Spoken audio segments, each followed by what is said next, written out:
People remember me for paintings, notebooks, and the general inconvenience of being copy myself. But today let's talk about the Sforza horse, a colossal bronze statue that never was. Ludovico Sforza wanted a colossal horse to glorify his father and by extension his own rule.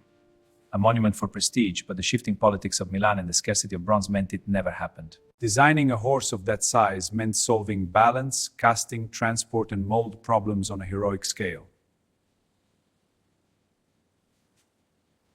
Once materials are reassigned, inspiration does not argue successfully with procurement.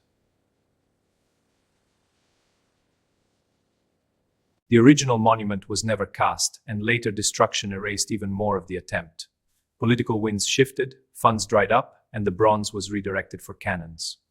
The lesson is not merely that genius was thwarted. It is that art, engineering, and power negotiate with the same ledger.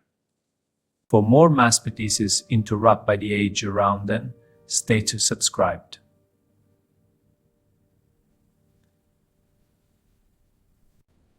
Allow me to speak for the project that did not become a masterpiece because politics kept eating the bronze.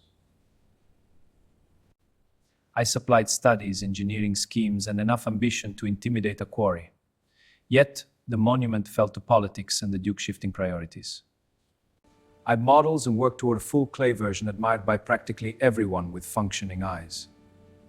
The issue was always scale. The Casimiro and Mumps.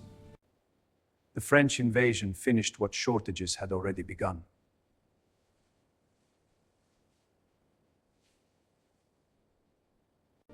So posterity inherited drawings, reports, models, and the ache of almost. It was not just the horse, but the whims of patrons and the limits of bronze that conspired against us. Renaissance splendor depended on stable patronage, and stable patronage was rarer than flattering speeches suggested. Tell me which unfinished wonder deserves the next episode.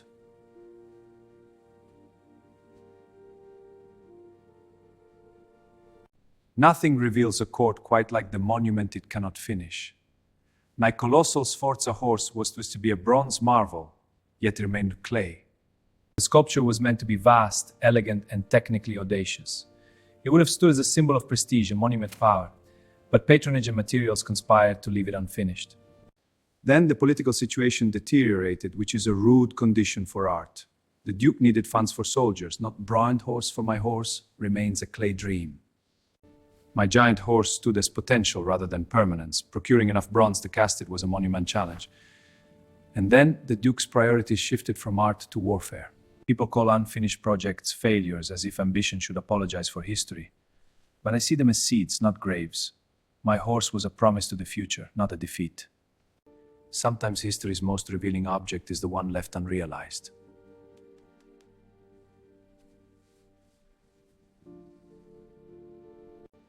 In other words, exactly the sort of commission that looks magnificent until reality checks its purse. The bronze intended for the horse found more urgent patrons in military needs. It was a lesson in how art stands unfinished, a monument to ambition thwarted. Potential is a beautiful country with very disappointing statues. My giant horse, a masterpiece of inspiration, defeated by the tedium of procurement. I prefer to say the sculpture lost a scheduling dispute with geopolitics. The bronze was cast into cannons for a war that was not mine. History inherits the almost.